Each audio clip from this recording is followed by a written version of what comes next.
came to tell the world that I'm an openly proud gay man. The day after Michael Sam said that, the news media was filled with ugly quotes from football guys, including possible future employers of Michael Sam, saying that they would not employ him now because he is gay. I don't think football is ready for an openly gay player just yet, said an NFL player personnel assistant who will obviously advocate against drafting Michael Sam. He added that because gay slurs are, his word, commonplace in the NFL, it'd chemically imbalance an NFL locker room and meeting room.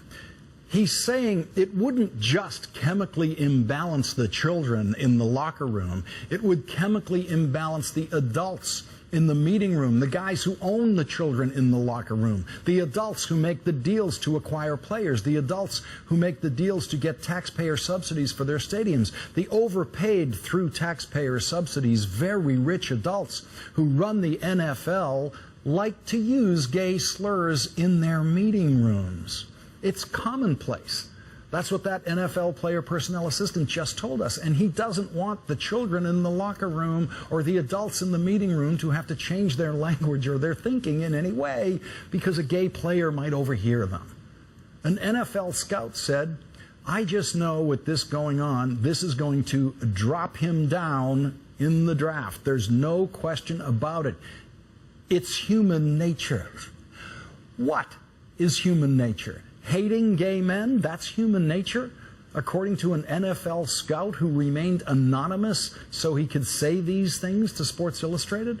The human nature expert went on to say, do you want to be the team to quote-unquote break that barrier? Well, that NFL scout who will be making recommendations on who to draft obviously will not be recommending that the team break that barrier. This is employment discrimination that you're hearing, illegal employment discrimination. And the NFL boys are so ignorant of the laws of the real world that they don't know they're talking about violating the law. And an assistant coach who will obviously be recommending against drafting Michael Sam said, there's nothing more sensitive than the heartbeat of the locker room.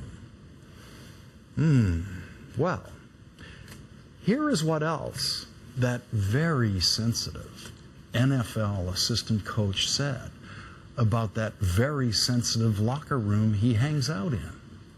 If you knowingly bring someone in there with that sexual orientation, how are the other guys going to deal with it? It's going to be a big distraction. What does he mean, distraction? Are the so-called straight players and the so-called straight assistant coaches just going to stare at the gay guy in the locker room? He's going to be a big distraction, meaning that in that very sensitive locker room, the players will simply not be able to take their eyes off him. It turns out even I have more respect for the average NFL player than that assistant coach does. I think most NFL players know they've been naked in locker rooms with gay guys before and it was no big deal. Here you have an assistant coach who has a strong voice in who gets hired and who gets fired on a football team, saying that his players cannot live with the reality that gay men exist in their world. The NFL is headquartered in gay-friendly Manhattan, just a couple of blocks from where I'm sitting at this moment. But New York City is not the capital of football in America. The capital of football in America is Friday Night Lights country.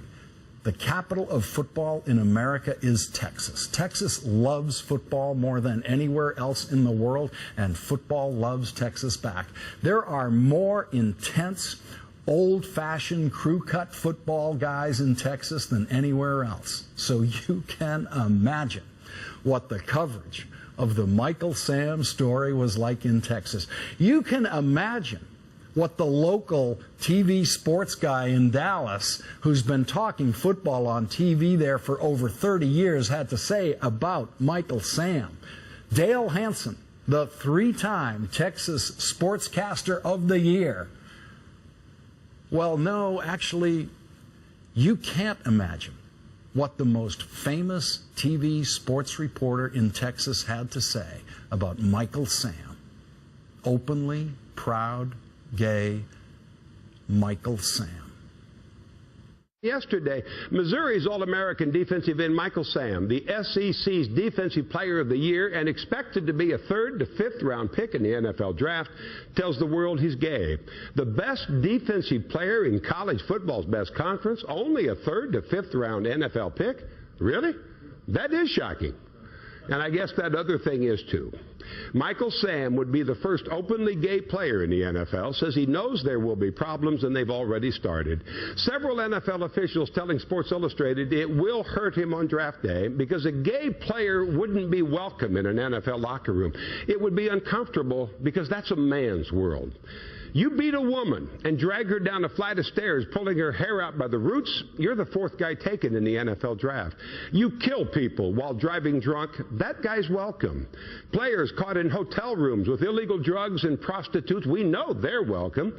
Players accused of rape and pay the woman to go away. You lie to police trying to cover up a murder, we're comfortable with that. You love another man, well, now you've gone too far. It wasn't that long ago when we were being told that black players couldn't play in our games because it would be uncomfortable. And even when they finally could, it took several more years before a black man played quarterback because we weren't comfortable with that either. So many of the same people who used to make that argument, and the many who still do, are the same people who say government should stay out of our lives, but then want government in our bedrooms. I've never understood how they feel comfortable laying claim to both sides of that argument. I'm not always comfortable when a man tells me he's gay. I don't understand his world, but I do understand that he's part of mine. Civil rights activist Audre Lorde said, "It is not our differences that divide us. It is our inability to recognize, accept, and celebrate those differences. We've always been able to recognize them. Some of us accept them. And I want to believe that there will be a day when we do celebrate them." I don't know if that day's here yet. I guess we're about to find out. But when I listen to Michael Sam, I do think it's time to celebrate him now. It turns out football does have a heart, deep in the heart of Texas. And although it's only February, Dale Hansen is already America's Sportscaster of the Year.